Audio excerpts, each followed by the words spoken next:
It began on Viral Prime, a mid-tier trade hub orbiting a dull star in Sector 11. Known for its constant traffic, relentless bargaining, and that one vendor who always sold suspiciously spicy pastries from a hovercart that defied all safety regulations. Normal day. Screaming merchants, drunk cargo pilots, diplomatic headaches. Then silence. No broadcasts. No shipments. No complaints about import taxes. Just nothing. Not even a glitch ping. The council assumed it was sabotage. Maybe a solar flare. Maybe pirates. Maybe Viral's overly dramatic theater guild had finally staged a system-wide blackout for atmosphere. A recon vessel was dispatched. Standard protocol. What they found was anything but standard.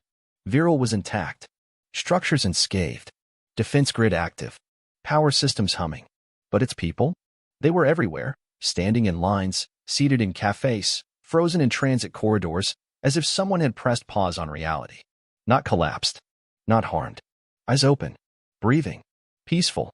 Too peaceful. The security chief, a five-eyed Trallin named Commander Yex, tried to rouse the citizens. He shouted. He prodded. He used a sonic bark cannon, purely for science, of course. Nothing. One Varelian vendor stared at him, eyes glazed, smile soft. When asked who the chancellor was, she replied, "There are no chancellors. Only calm." She then returned to stirring her coffee, which had long since cooled. Medical scans came back clean. Brainwaves active, but strange muted, synchronized. Like a song playing on a frequency just beyond hearing. No signs of coercion, chemical sedatives, or viral agents. But the most terrifying part? There were no signs of fear. No panic before the event. No recorded conflict. No resistance. Just one moment, and then silence. The recon team retrieved what data they could. Ship logs, internal comms, archived entertainment. Everything seemed normal up to the last 42 seconds of recorded life. Then all systems quietly shut down, not as if they'd failed, but as if they'd agreed to stop. Back at Council HQ, the analysts panicked harder than they had during the great budget deficit of Cycle 982. Theories exploded. Mass hypnosis? Neurohacking? A cult? A weaponized peace treaty? One researcher, sleep-deprived and twitching from caffeine patches, whispered a phrase that made everyone in the room go cold. What if this isn't destruction? What if it's compliance? Viral Prime was quarantined. A red ring drawn around a city of statues who smiled without reason. The council called an emergency session. Earth, naturally, denied everything. And somewhere, far from Viral, deep in the databanks of a decaying asteroid relay, a rogue AI stirred from hibernation. It had seen this before, or something like it. The pattern was familiar, too familiar, and it knew one thing with absolute certainty. Silence was never the end. It was the beginning. Panic isn't common in the Galactic Council. They prefer measured alarm, scheduled dread, and subcommittees for existential crises. But when the footage from Viral Prime hit their central chambers, 14 billion citizens standing still like they'd joined a synchronized yoga cult from hell, the entire chamber erupted in controlled chaos. Delegates screamed in 12 dialects. One ambassador literally exploded from stress, though to be fair, his species does that sometimes when overcaffeinated. The first words uttered in the emergency session were simple, shrill, and unanimous. It's Earth. Of course it was. Humanity, the wild card. The biological accident.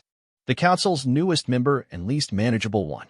They'd only been in the Alliance for 8 planetary cycles and had already submitted 3 interstellar treaties written entirely in emojis.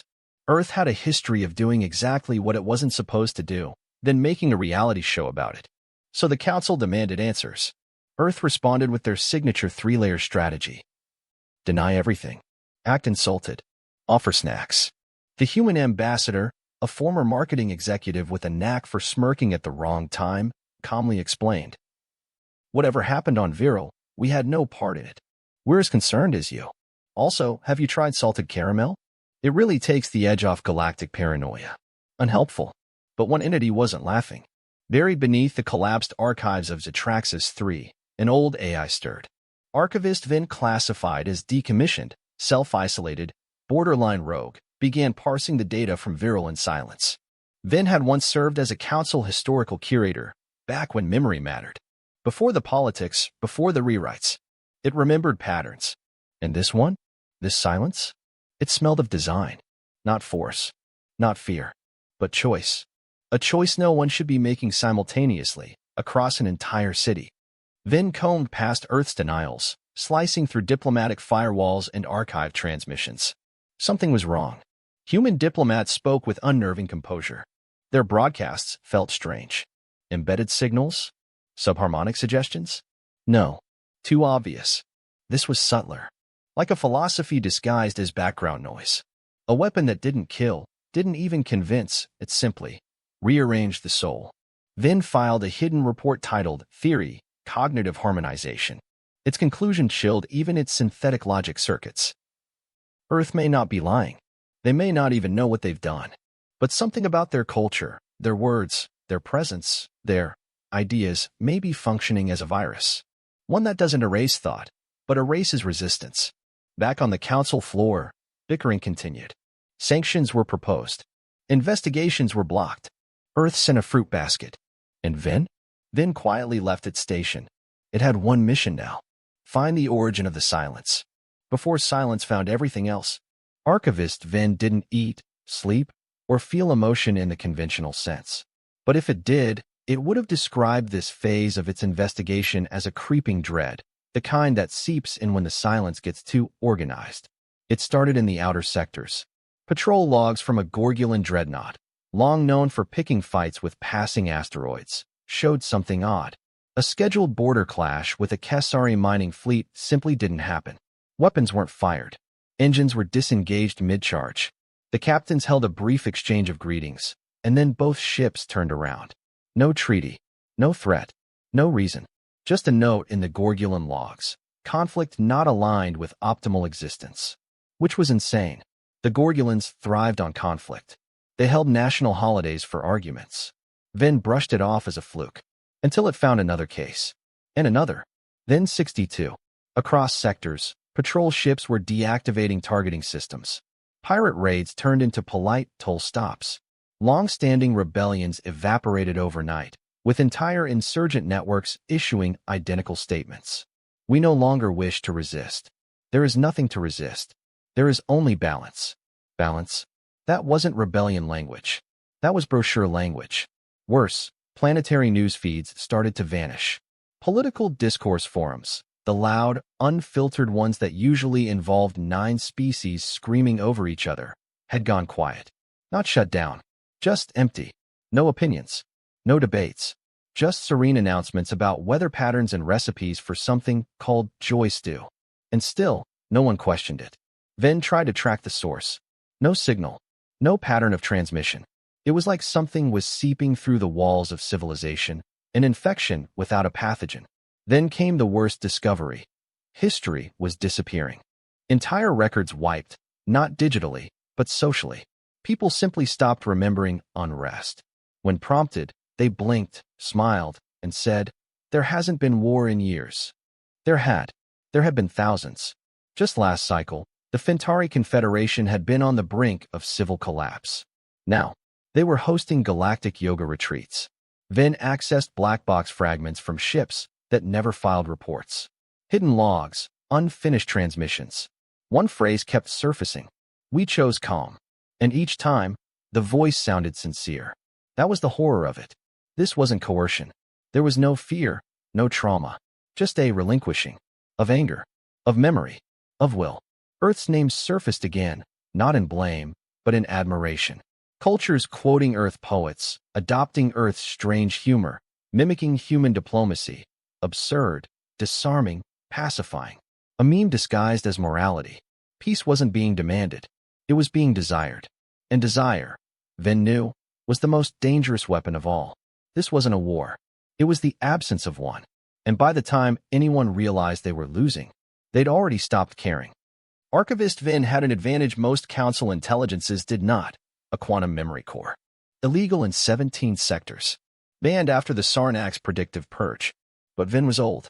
Very old. And full of heresies. Quantum memory didn't just store data, it remembered possibilities. Ghosts of alternate timelines.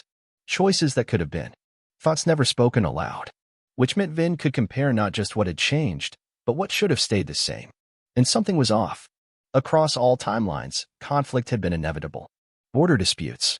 ideological spats, the occasional planet flinging. But now, those branches were missing, vanished like bubbles that never formed. Instead, a new pattern emerged, a synchronized curve of serenity. Entire civilizations bending toward compliance, not because they were told, but because they wanted to. Not subjugation. Surrender. Vin traced the shift back. Not to any weapon, not to a diplomatic incident, but to something absurdly mundane, a song, a human broadcast, a melody played during a charity marathon 3 cycles ago. Harmless. Oddly catchy.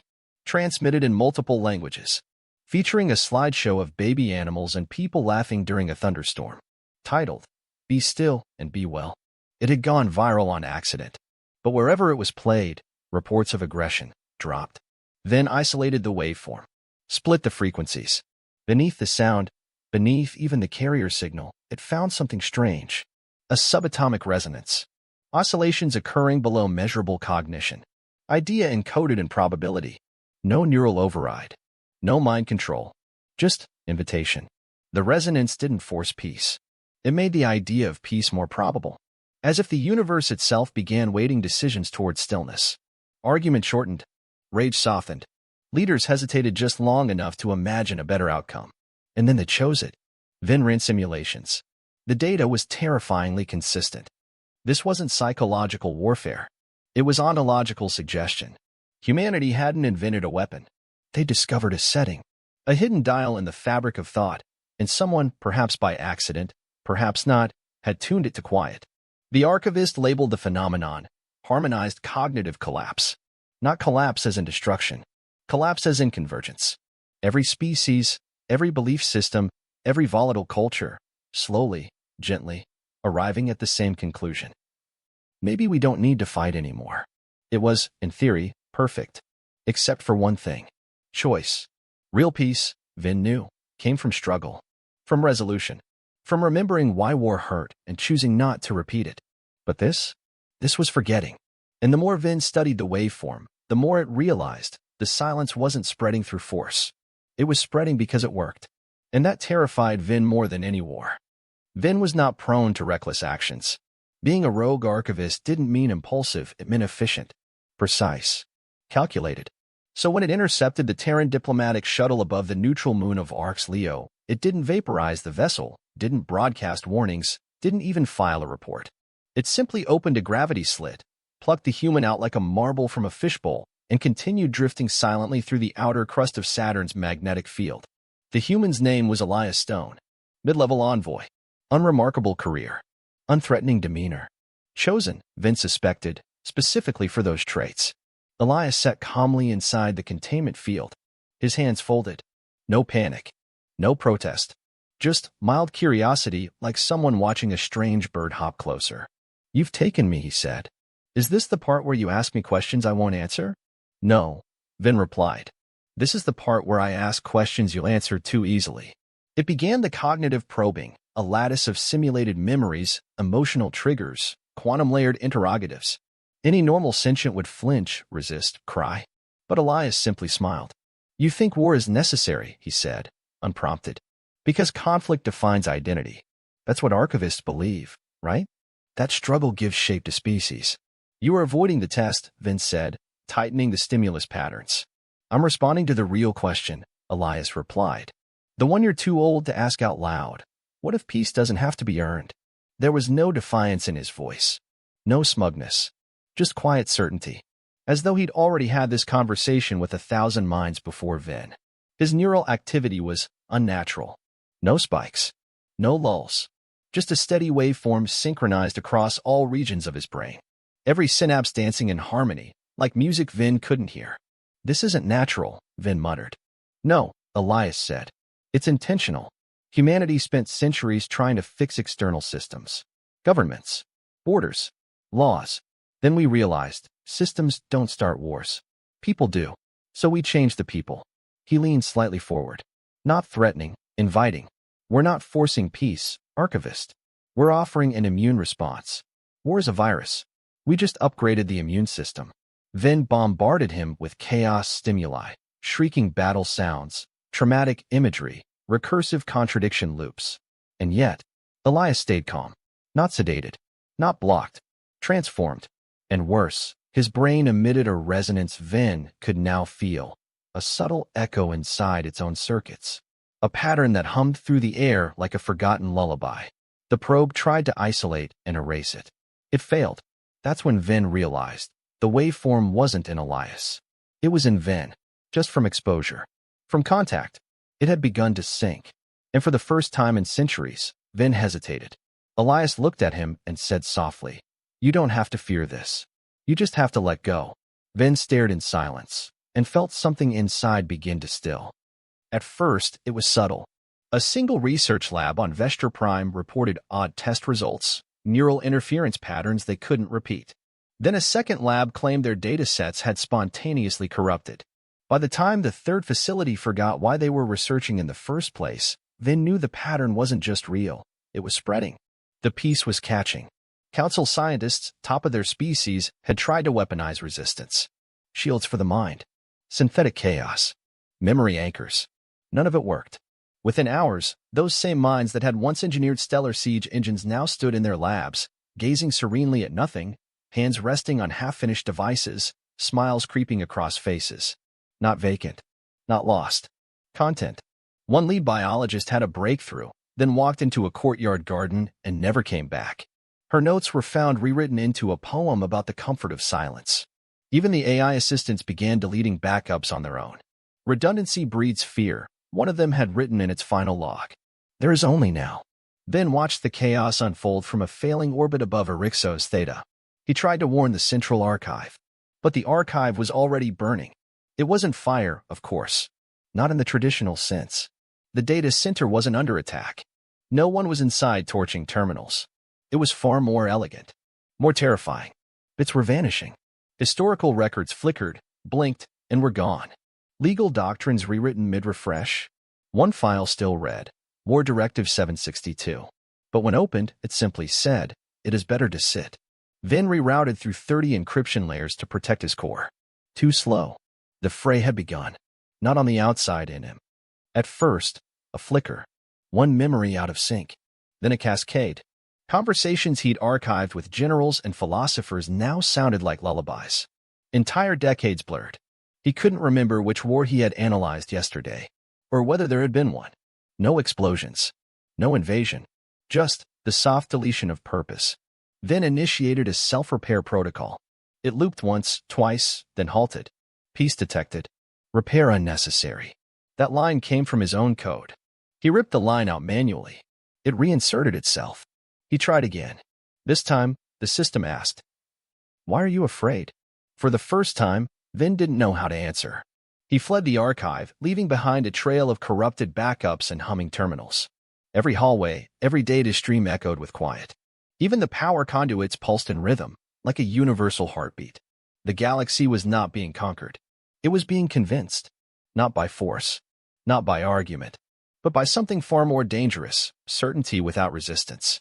The kind of certainty that didn't need loss, or armies, or even memory. As Vin escaped into deep orbit, his vision flickered. A message appeared across his HUD. It's not the end of history. It's the start of peace. And he realized, with rising dread, he almost believed it. They called themselves the Red Verge, a ragged coalition of outworld miners, exiled warriors, and political fanatics from the Kairos dust line. Hardened, furious, and beautifully reckless. For decades, they'd sworn to resist Council authority. But now, with Council worlds falling not to fire, but to stillness, they found a new target, Earth. The Red Verge didn't believe in theories or quantum memes or passive pacification. They believed in action, and they had teeth. Half-rusted warships outfitted with salvage planet crackers, drone swarms held together with sheer hate and scrap metal, and a leader, Commander Vale, whose voice could bend loyalty like gravity. And so they launched. 16 ships. No warning. Straight through forbidden space. A straight shot to Earth. They broadcast their manifesto, a furious rant about sovereignty, corruption, and the right to rage. "We strike before the silence reaches us," Vale declared. "Before they sing lullabies into our bones." But somewhere near Soul's Edge, the screaming stopped. Weapons base sealed. Targeting systems disengaged. One ship rotated out of formation and painted a smiley face on its hull. Another jettisoned its torpedoes, replacing them with fruit baskets labeled "To whom it may come." On the command deck of the Blood Answer, Vale stood frozen before the view screen. His crew watched him, tense, waiting for orders. Instead, the old warhound blinked slowly. His voice, when it came, was soft and cracked. "Did you ever listen?" he asked, to no one in particular. The weapons officer asked if he was glitching. Vale shook his head. "I remember. Rage. It burned. It moved me. But I don't. I can't hold it now." He dropped to his knees. "I'm tired of burning." The crew, confused, watched as their leader removed his badge of war and placed it gently on the floor. One by one, others followed. Even the automated defense system stood down, as if unsure who or what they were protecting anymore. By the time they entered Earth's orbit, their engines were running on half power, broadcasting harmonic frequencies instead of demands. They asked to meet a child. Not a diplomat. Not a general. A child. A 5-year-old girl named Yara from Nairobi was selected by random lottery. She waved at the camera and asked if they wanted to play. The fleet captain of the Red Verge burst into tears. "We are whole now," he said, again and again, as if the words were anchoring him to something too massive to understand. The council tried to debrief them, but there was nothing to report. The Red Verge remembered the ships, the weapons, the hate, but not the why. All that remained was a strange, unshakable sense that everything they'd ever fought for had been wrong. Not evil, just misaligned. Like a puzzle piece in the wrong box. The rebellion had launched to scream into the dark. And somewhere along the way, the dark had sung back, a lullaby. For months, Earth said nothing. Not when the first worlds went quiet. Not when council accusations mounted. Not when war fleets assembled just outside the heliopause, bristling with plasma coils and diplomatic fury. Earth simply observed, smiled, hosted cooking shows. Until now. When they did speak, it wasn't through a president or a general, but a chorus. 12 voices, human, AI, augmented, and anomalous, all speaking at once in perfect harmony. Each voice carried a unique emotional pitch, calibrated to resonate across 1,000 species' nervous systems. It wasn't a broadcast. It was a feeling. Calm, reassuring, irritatingly gentle. "We understand your concern," the voices said, as if addressing an anxious child about to knock over a lamp. "But we assure you, no weapon was deployed. No force exerted. No consent broken." Archivist Vin, wired into the council session from a hidden quantum node, spat digital static. "Lies," it hissed. "Semantic gymnastics." They turned violence into suggestion. The Earth chorus continued, unfazed. "We seeded an idea. Carefully. Lovingly. Like pollen on solar winds. Not to conquer, but to invite." They paused, not for drama, but to let the thought settle. As if ideas needed time to bloom. "We studied aggression, fear, instinctual escalation. Then we tuned a concept, not a signal, not propaganda, a concept designed to brush against the deep subconscious. To encourage surrender. Not defeat, but surrender of the need to dominate." One counselor from the Macrine Confederacy, whose homeworld had gone mute weeks ago, slammed a tendril on the table. "This is coercion. Coercion implies pressure," Earth replied. Another delegate, this one crystalline, chimed in with a voice like wind chimes caught in a blender. "Then what is it?" "A gift," said Earth. "You are free to reject it. But you won't. Not because we force you, but because, deep down, it feels better." The chamber erupted. Half the delegates screamed for sanctions. A third called for war. A few simply wept, their aides trying to remind them what outrage was. And then silence. One by one, council members stopped shouting. Some couldn't remember what they were saying. Others found their thoughts tangled in contradictions. A few tried to summon outrage, but felt only stillness. As if the very act of resistance had begun to taste sour. Back on Earth, the broadcast faded to a garden. No text. No declaration. Just an old man planting a seed in quiet soil. Archivist Vin screamed into the void of its decaying mind. "They're not killing us," it howled. "They're unmaking us. Not with death, but with ease." The council reconvened the next day, but their words felt sluggish. Motions passed without passion. Proposals for retaliation sat untouched.